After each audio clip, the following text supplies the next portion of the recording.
Welcome to the 2025 Economic Depression and Preparation Channel. I'm your host, Tony. Thank you for joining me on this Monday, May 19, 2025 edition. Please be sure to hit that like button on the way in or the subscribe button for the latest interpretation of financial news here in America and sometimes beyond America's borders here.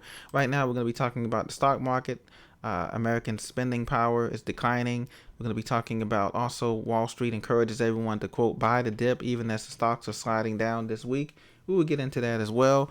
The good news is the economy is still humming along. The bad news is the job market is sliding along, meaning that we're not creating jobs as fast as we're losing jobs. We're starting to hit the downward slope here as we get closer and closer to the summer months here for most of America. So let's get right into it.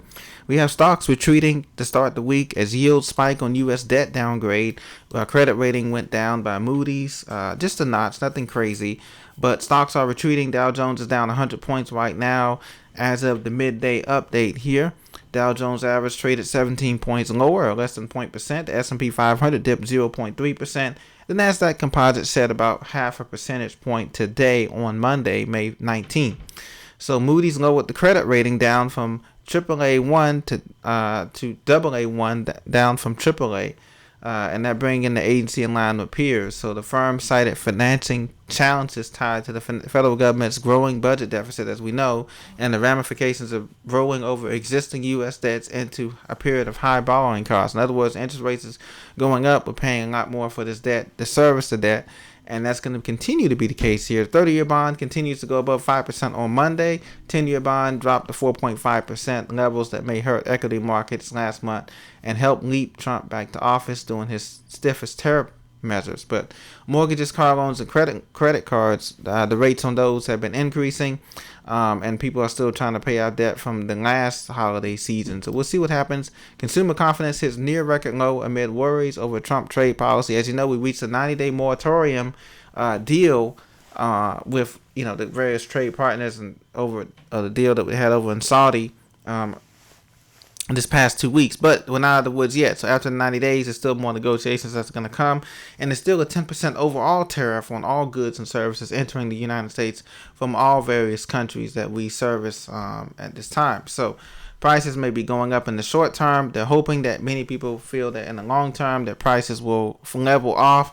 But one thing is for certain, even if prices do come down, they're never coming down to beyond pre-pandemic levels or 2008 levels or even 2001 levels. So that is for certain, is that prices are going to come down, but not as many people think, not like a deflationary crash in the beginning, unfortunately, in the beginning of this, economic transition. So Wall Street says buy the dip after Moody's credit downgrade. This was Yahoo Finance.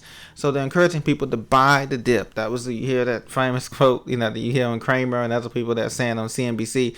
Well, they're saying that now that Wall Street is encouraging everybody to buy the dip. They said stocks can't go down forever. It's going to continue to go temporary downshift, and it's going to come back up. That remains to be seen, in my opinion. Obviously, if the debt levels get too high and there's not enough job creation in this economy, and the people don't have the money to support these valuations, then that can be very problematic. Not just for Wall Street, but for Main Street, and the asset tying of that. So we'll see what happens with that. Right now, the S&P 500 is down about 20 points here, 19 points, 59, 39, 25, and we just now are crossing midday here, trading sessions that we continue. So we'll see what happens here. It's no surprise that the rating is downgraded by Moody's credit rating, as you can see here, because it hadn't had lasting effects on stocks here. According to this here, this is a source, Carson Investment Research by Bloomberg. You can see 12 months later, the stocks supposedly bounced back after a downgrade by Moody's and Fitch, or the credit ratings. So that's what they're saying in this article. They're spinning it that, look, we've had a downgrade in our credit. Buy the dip is still okay. Wall Street is not broken. It's Main Street that's broken. But in reality, it's both that's broken here. Consumer sentiment continues to remain steady, but worries emerge over personal finances. And this is going to be key, because not only do we have debt corporately as American citizens and nationals, but we have debt personally, whether that's credit card, home debt, car loan, student loan, signature loan, medical debt, it could be anything, helping others in their family pay out debt.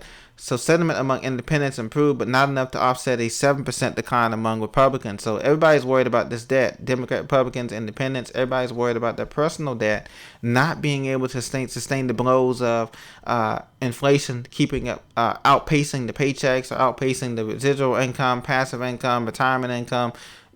Everybody's worried about that, and it is something rightfully so. Even President Donald Trump came out and said, look, there's going to be some times of uncomfortableness, but we will get through this. So hopefully in the next year or two, things will turn around on all fronts. That remains to be seen. But in a couple months here, we're going to find out how much of these tariffs are really going to be costing Americans, us as Americans, in terms of prices that are going to be passed along. Now, it may not just be prices. It may just be job cuts. They may decide to cut 2,000, 1,000 jobs here, 2,000 jobs here in the private sector, a lot of these organizations, to help starve off the effects of tariffs. Because a lot of people import. Remember, we still import 75 to 80% of the stuff that comes to the U.S. is imported from, as you know, China, Russia, Thailand, Philippines, Vietnam, all those countries. So we have to it's going to take some time to just wean off all of that and supposedly have this stuff made in America. So that takes at least 10 years minimum.